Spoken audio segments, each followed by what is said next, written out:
और उसका परिणाम हुआ कि मैनपुरी की बहुत बड़ी जीत हुई है। इस बार भी जनता रिकॉर्ड मतों से समाजवादी पार्टी को जिताने जा रही है। दूसरे दल जो सामने हैं उनके पास दिखाने और बताने को कोई काम नहीं है। सुनने में आ रहा है कि पूरे देश की होर्डिंगों से जो लोकसभा के उनके प्रत्याशी हैं उनकी तस्वीर हटा दी गई है।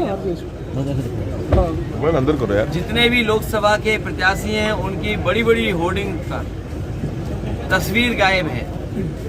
जनता जब 10 साल का दिल्ली का आकलन करेगी और 7 साल उत्तर प्रदेश सरकार का आकलन करेगी तो वो सब चेहरे गायब हो जाएंगे।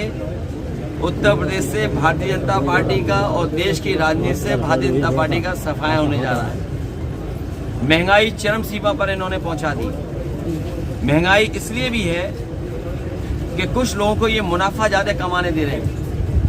मुनाफा कमाने से और जिस तरीके से भ्रष्टाचार हुआ है इलेक्टोरल बॉन्ड में, क्या कोई सोच सकता है कि इलेक्टोरल बॉन्ड के बहाने ईडी, सीबीआई, इनकम टैक्स को आगे कर करके चंदा वसूला गया हो? 1000 करोड़, 600 करोड़, 400 करोड़। ये बीजेपी के लोग बहुत प्रचार कर रहे थे वैक्सीन का। सुनने में आ रहा है वैक्सीन वाले से भी इन्होंने चंदा वसूल लिया। सोचिए आप, तो जहां इलेक्टोरल बॉन्ड से चंदा वसूला है उसकी वजह से भ्रष्टाचार और महंगाई बढ़ी है। बस ठीक है भैया, ऐसा भैया मुनाफा जो कमाने को मौका दे रहे हैं उससे महंगाई बढ़ी है। और इधर खबरें आ रही हैं और जो सरकारी आंकड़े बता रहे हैं और जो जगह जगह सर्वे हुए हैं, महत्वपूर्ण संस्थाओं ने जो सर्वे किए हैं, बेरोजगारी चरम सीमा पे पहुंच गई। 80 और 90% पढ़ने लिखने वाला नौजवान बेरोजगार है।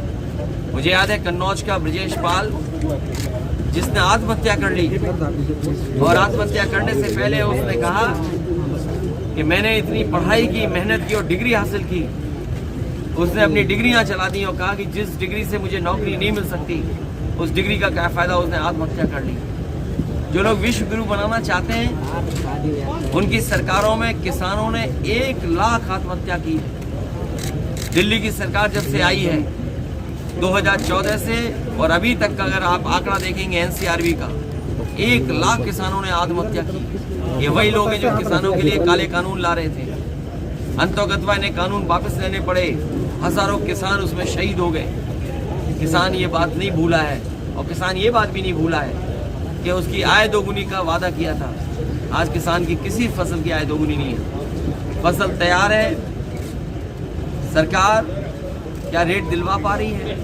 कहने को तो इन्होंने भारत रत्न दिया है चौधरी चरण सिंह जी को, स्वामीनाथन जी को, लेकिन क्या किसानों को जिनके लिए जीवन भर चौधरी चरण सिंह जी ने संघर्ष किया और स्वामीनाथन जी कमीशन ने जो रिपोर्ट बनाई जिससे किसानों को लाभ मिलता, क्या ये सरकारी या कानूनी अधिकार दे पा रहे हैं किसानों को एमएसपी के लिए?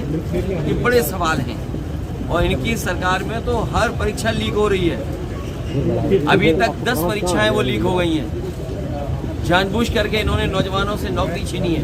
कल कहा है कि समाजवादी पार्टी की साइकिल पंचर करके भेजेंगे। देखिए उनको मत गिनिए, कुछ वो कुछ नहीं है। मोबाइल इतने हैं कि और नेताजी का सम्मान करते थे। मोदी मोबाइल इतने हैं कि आएंगे, उनका गढ़ था। भाई मोबाइल दूर रखो यार। आप मोदी जी प्रचार करने आए।